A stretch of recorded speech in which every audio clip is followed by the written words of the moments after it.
Stephanie Heidel, and I'm speaking on behalf of the National Council for Independent Living. Before we go any further, I want you all to know that I will be discussing the violent techniques and experiences some disability community members experience in JRC. It's extremely upsetting, so if you need to take a break, please do. The National Council on Independent Living is the longest running national cross-disability grassroots organization run by and for people with disabilities.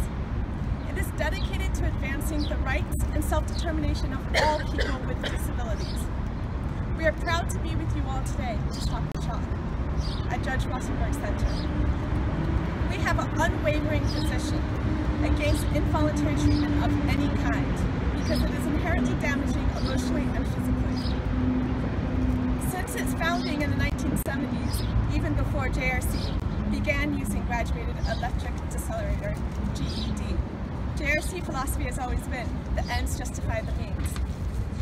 They coerce approved behaviors through fear and repetitive violence, violating the bodies and autonomy of individuals with disabilities.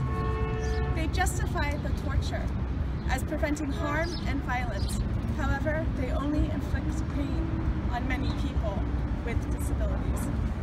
Documented torture techniques include denial of food, ammonia sprays, repeated pinching, cold water sprays, slaps, spanks, hot peppers on the tongue, sensory deprivation helmets, face masks, and restraints. In the 1990s, they escalated their torture by inventing GED, a device to administer electric shocks that can be 10 times the power of most stun guns. We are here in solidarity with those who have endured torture at the hands of JRC, sometimes for decades. We are here for the many who go unnamed, and we grieve for those who have died while in the care of JRC. In 1980, JRC, then Behavioral Research Institute, failed to seek timely treatment for 25-year-old Robert Cooper, who died of a bowel obstruction.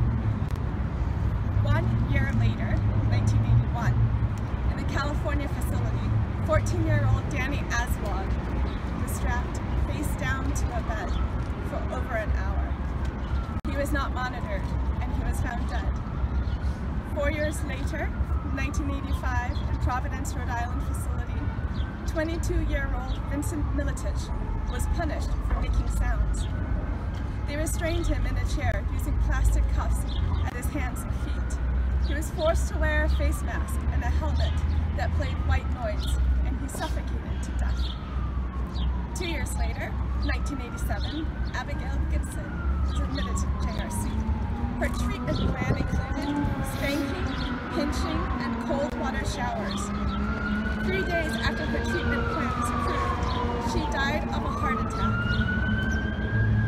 3 years later, 1990, 19-year-old Linda Cornelison, who did not talk, was on the bus to JRC when she clutched her stomach.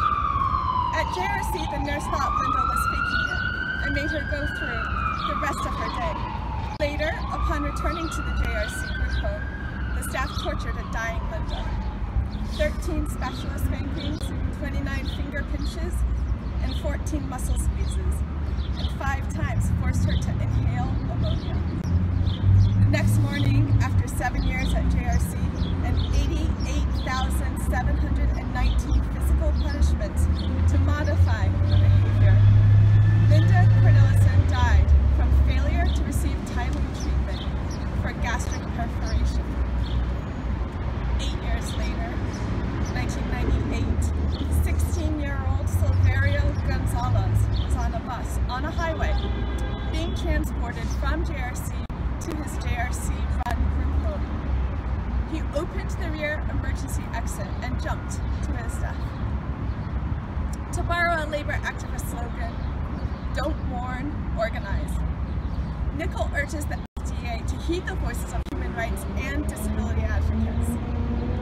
We are still waiting for the FDA to act and close the loopholes that enable JRC to operate, thrive, and profit on torturing individuals with disabilities through electric shock. We will keep showing up until the FDA demonstrates full commitment to the rights, safety, and well-being of people with disabilities. We must stop the shock, but we must not stop until all torture against people with